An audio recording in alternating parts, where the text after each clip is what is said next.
I-unwrap na to natin. Yung ating lagayan dapat ng sapatos. Pero paglalagyan natin ng paninda. Shoutout nga pala kay Jeannie Rona Domdom. Cheers!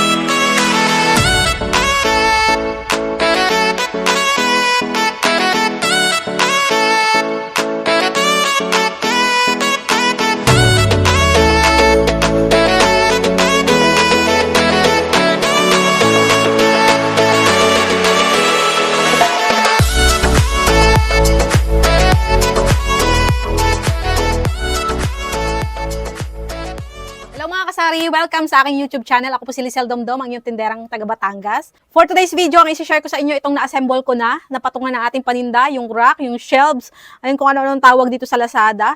Multi-purpose shelving unit book storage shelf.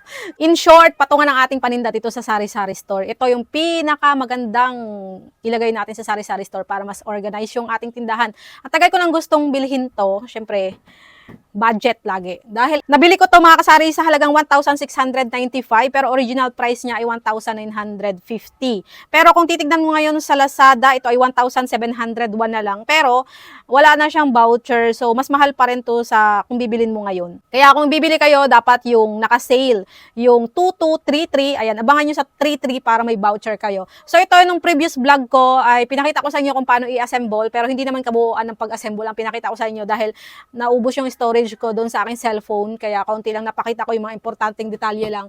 Ang sabi ko dito, hindi siya mahirap i-assemble, matagal lang siya i-assemble kasi napakadami niyang tornilyo. At nakita nyo naman sa umpisa ng vlog ko ay yung in-unwrap ko na patungan din ng sapatos dapat, pero ginawa natin patungan ng ating paninda para ma-maximize natin yung ating space dito. So ito na siya, ito na yon. Tapos, yung stackable bin na in-unwrap ko rin nung previous vlog ko ay nilagyan ko na rin siya ng mga downy. So, ito na lang. Yan. Yung mga downy ko, usually, yung maliliit lang. Pero ito ang pinakamabenta sa akin. Kaya nilagay ko siya doon sa mas malaking stackable bin para mas matagal siyang maubos. So, yan yung ating mga lagayan ng powder na sabon. Ayan, kailangan may himay. Kasi pag walang himay at pag nagmamadali si customer, ay napuputulan tayo ng sabon, nagkakaroon ng damage, lugi na. Kaya dapat lagi tayo may himay na mga powder, mga kape. So, yan yung mga dapat nating hinihimay, mga magic sarap para mabilisan ang pagbebenta natin kay customer. Ano ho? So, eto mga kasari, kung gusto nyo makabili nito, ilalagay ko na lang sa description box yung ating link ng pinagbilhan ko nito. Ano? So, yan. In-arrange ko na dito. So, sabi ko doon sa previous vlog ko, yung isa kong istante dito, nalagayan ko ng mga maliliit na bagay, mga alcohol. Ayan, dapat ito, ililipat ko doon. Dito. Kaya ang space niyan ay mas malaki kasi sinukat ko na siya bago ko siya i-assemble na kakasya itong ating ganito. Kaso hindi ko na inilipat kasi itong mga produkto na to, hindi siya mabibili kung hindi mo siya i-display sa unahan. So, yung mga pabango, pulbo, mga baby oil. Kaya kailangan nakikita yan ng mga customer natin. Kaya dyan na lang yan. Saka natatakot din ako, medyo inuga-uga ko to. Medyo hindi kasi siya sobrang kalaparan. Kaya baka matumba siya, mabasag pa yung estante natin. Ano? Alam nyo ba, ang kagandahan nung nagkaroon na ako nito, na-display ko na siya ng maayos, ay nakita ko yung out of stock ko. At kung nakita nyo yung nakaraan kong lagayan dito, magulo siya, patong-patong na yung mga shampoo, hindi ko alam kung ano yung wala nang stock. So ngayon nakita ko yung mga out of stock ko, yung Head and Shoulder ko, wala na nga pala. Yung aking Colgate na toothpaste, wala na nga pala. So ngayon, napansin ko ngayon, dahil maayos siya ngayon, yung mga out of stock ay nakapag-order na ako kahapon. Hindi ko pa lang siya nadi-display kasi may live tayo sa Facebook page ni Grocery sa February 15. Sana manood kayo mga kasari sa Grocery FB page. Alam ko yung mga sari-sari store owner ay danas nila na mahirap mag-display, mahirap mag-organize pag walang magandang patungan. Katulad niyan, yung ating mga paninda, lalo na yung mga expiration. Katulad nung nakaraan na expiran nga ako ng Sprite kasi tambak-tambak na yung mga paninda natin. So ngayon papakita ko sa inyo ngayon kung ano ang pagkaka-display ko dito. Hindi katulad nung nakaraang vlog ko na ang gulo pa dahil maghapon ko siyang inassemble. So, ito mga kasari, ang size niya ay 120 cm. Ang taas niya ay 200 cm. Tapos yung lapad niya ay 30 cm. So yung una kong order ay 40 cm ang lapad ng in-order ko. Kinancel ko, tapos pinalitan ko. Mas mura, mas malaki sana yung discount ko doon. Kaso ito nga ang iniisip ko, meron tayo dito mga display. Kaya kailangan makitid lang yung ating ilalagay dito. So pwede siyang i-arrange, depende sa pagitan na gusto mo. So ayan, dito sa pinakataas nilagyan ko siya ng mga tissue paper, mga bulak yung magagaan. Kung malaglagan man ako sa ulo, hindi makasakit. Yung aking CCTV na V380 na hindi nakasaksak. Hindi ko recommended to. Nahirapan ako kasi hindi na gumana yung SD card niya. Pero nakakonect siya sa Wi-Fi. Pag nasa malayo ako, ay nabo-view ko dito. Kaso nga lang, hindi ko na-replay. Hindi pa ako nakakabili ng SD card. Hindi ko alam kung ang sira dito ay SD card. Pero ang pinaka-recommended ko ay yung Tapo. Yun, share ko lang. Ito hindi ko alam kung bibilang ko pa kasi baka mamaya bilhan ko siya ng SD card tapos pumalpak naman. Di naman siya natatanggalan ng SD card pero bakit nasira? So dito proceed tayo. Nandito yung mga bulak ko. Ayan. Ito yung aking basket na kinakawit. Dapat dito, sabi ko sa anak ko, lalagyan ko na screen. Yung ordinary screen lang na parang kinakalawang. Sabi ng anak ko, masisira yung view. Dapat daw yung ganito rin na screen. Yan, yung nabibiling ganito. Mahal yun, pero mas maganda kasi coated siya. So, hindi pa ako nakakabili kasi sa Lipa pa yung nabibili. So, ang ginawa ko, itong nasa likod ko, ayan, itong lagayan sa likod na ito, na plano kong paglagyan ng diaper doon sa likod, ay dito ko muna inilagay para yung mga paninda dito ay hindi magsihulog para may harang siya dyan.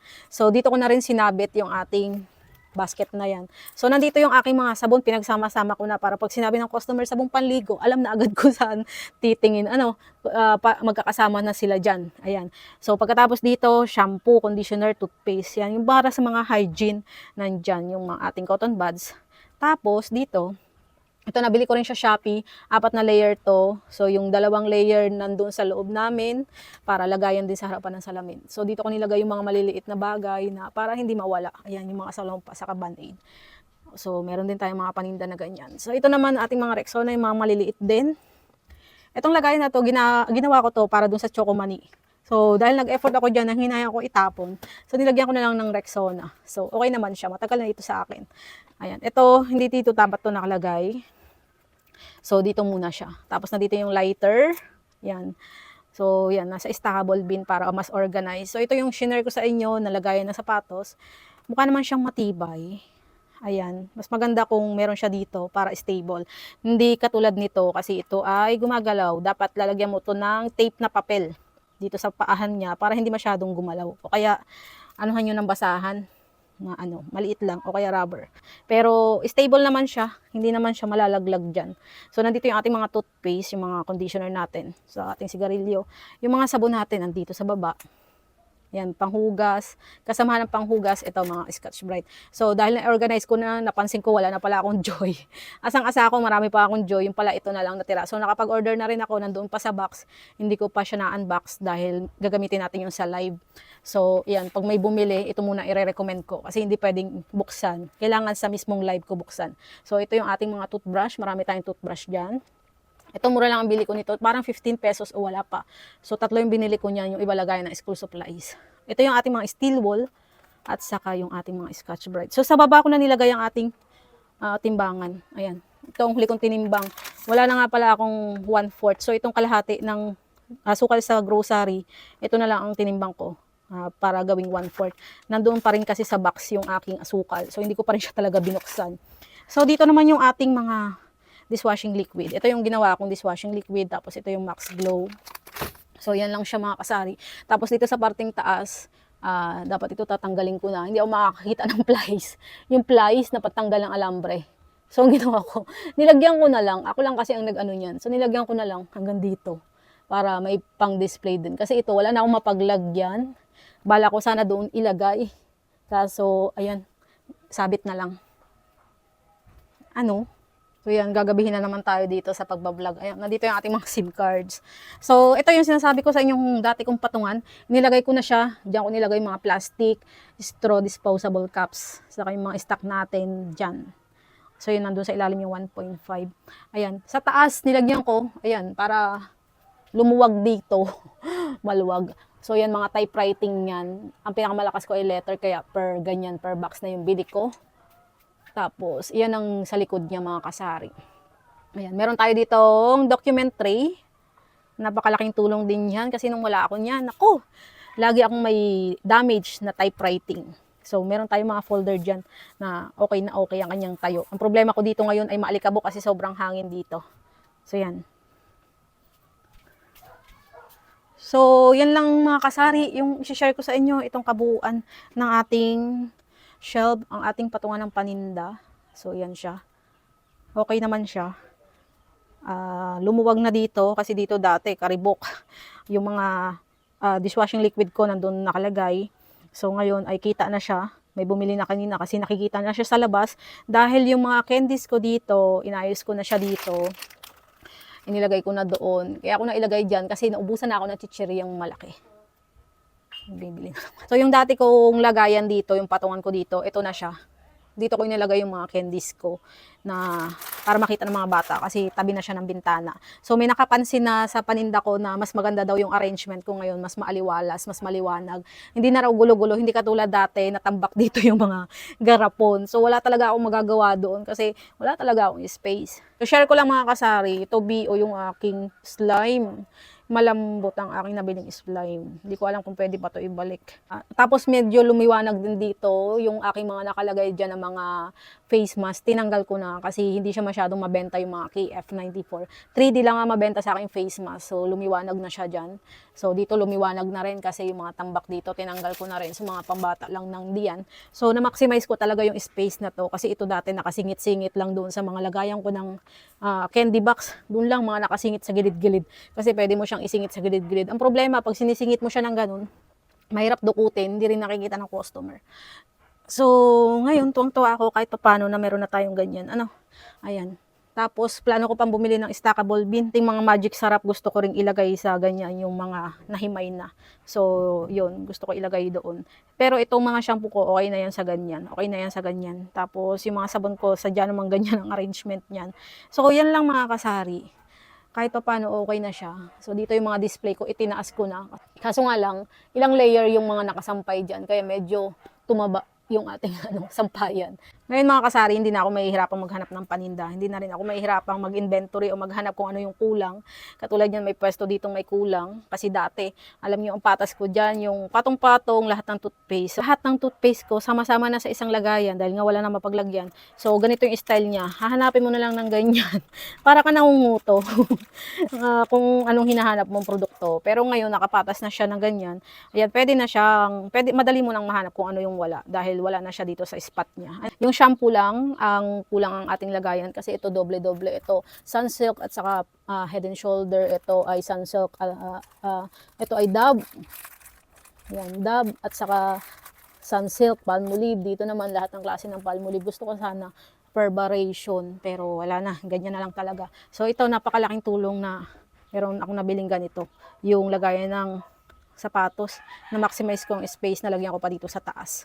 Dati kasi ang hirap kung saan ko to. Magulo kasi tignan kung saan nakasabit yung mga ganito. So ayan, hanggang dito na lang mga kasari. Baka hindi na ako pwedeng mag-vlog pa na mahaba-haba at maya na may bumibili. Napakalamok dito. Mapaloob, mapalabas. Ay, hindi na siguro ako makakapagpahaba ng vlog dahil marami ng mga bumibili. Dahil ngayon ay bilihan na ng mga condiments sa kanilang hapunan. Tapos may mga nagpapaprint na para may pasok bukas ay may pasang assignment. May mga nagpapa-Gcash na. So hanggang dito na lang. Yan lang ang masishare ko sa inyo mga kasari. So yan lang. Tuwang-tuwa ako dito sa aking na-order. Mukha naman siyang matibay since meron siya ditong parang pinaka-brace niya. Ayan. So sana magtagal siya mga kasari at okay naman, nakita ko naman sa iba nating mga kasari, titingin-tingin ako ng mga post na matagal na yung kay iba nilang mga shelves ng mga patungan. So, feeling ko magtatagal to. Nakalagay kasi dito sa description nitong ating heavy duty na to ay pwedeng magkarga siya hanggang 500 kilograms. So, sobrang bigat doon mga kasari. So, ang problema ko lang kaya hindi ko nilagay ang estante dito, baka mamaya masagi, matumba, lagot tayo. So, okay na siya doon. So, okay na ito dito. Hindi ko na pwede siyang ipilit na ikasya dito kasi magkakagulo na naman sila pag lahat nilagay ko na dito. So, hanggang dyan na lang mga kasari. Salamat sa inyong panonood. Sa hindi pa nakaka-subscribe, please subscribe sa aking YouTube channel, Lisel Domdom. Salamat mga kasari. Bye-bye. Happy selling. God bless mga kasari. Sana ay makabenta tayo ng maraming. Bye-bye. Bye-bye. Bye-bye.